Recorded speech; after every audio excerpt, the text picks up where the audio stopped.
Kailashahar BJP booth आचुकफां नगसा प्रबजंगानि पार्टीमुंनो तै रागशाला কৈलासहर बिजेपि मण्डलनि आचुकफांनि बिसिंतै उनगति हांगनि एसपिनि थानि याफरजाका डेपुटेशन আসলে ডেপুটেশন এপারমানি জরাও মানজাকা কৈলাসহর মন্ডল आचुकफां फ्रीडम कोच বিজেপি হাস্টা কমিটিনি আদং নির্দেশে উনগতি युवा मोर्चानि आचुकफां अरब धरन खबै देखुना दं रक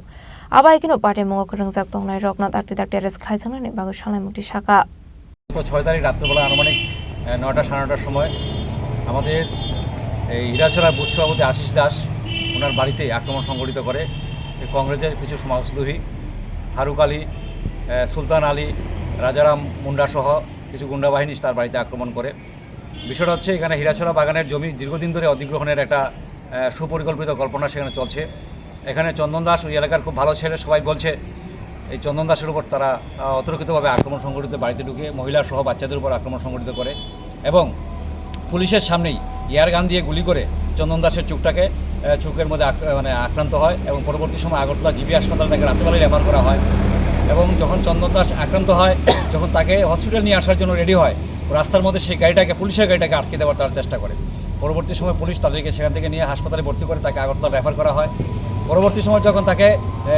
তুলে ফেলতে হবে, নেপাল তাকে নিয়ে যাওয়া হয়। এই খবর পেয়ে মূল যে আসামি ফারুক আলী, সুলতান আলী, এরা এই কেস থেকে বাঁচবার জন্য তারা হাসপাতালে নকল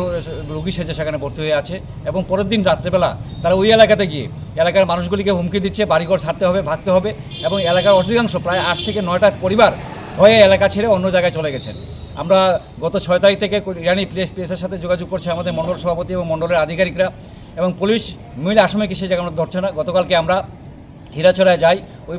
বাড়িতে আমরা যে বাড়ির লোকগুলি পালিয়ে গেছে সেই বাড়ির লোকগুলির সাথে আমরা কথাবার্তা বলি, ভয়ে যারা চলে গেছেন এবং এখানের মধ্যে আমরা পরবর্তী সময় ইরানি থানাতে আমরা ডেপুটেশনে মিলিত হই। আসামিদেরকে কেন ধরা হচ্ছে না, দেখা গেছে কিছু নাম আসামিকে যারা প্রকৃত আসামি না তাদেরকে ধরা হয়েছে, কিন্তু মূল আসামি যারা আছে তাদেরকে ধরা হয়নি। আজকে আমরা মাননীয় এসপি ম্যাডামের কাছে এসেছি এবং এসপি ম্যাডাম সাথে সাথে নির্দেশ দিয়ে দিয়েছেন ইরানি পিএসকে যাতে আজকে রাতের মধ্যেই যে মেন যে আসামি কালপেট ফারুক আলী এবং সুলতান আলী সহ রাজারাম মুন্ডা এদেরকে অ্যারেস্ট করবার জন্য এবং আমরা আশা রাখি যে মাননীয় এসপি ম্যাডামের নির্দেশে আজকে হয়তো আসামি ধরা পড়বে এবং এটা সুষ্ঠু আমরা বিচার চাই। চন্দন দাসের যে চোখটা নষ্ট হয়েছে এবং তার উপর যে আক্রমণ, তার বাড়ি যে ক্ষতিগ্রস্ত হয়েছে, মহিলারা আক্রান্ত হয়েছে, বাচ্চারা আক্রান্ত হয়েছে, তার উপযুক্ত বিচার আমরা সেখানে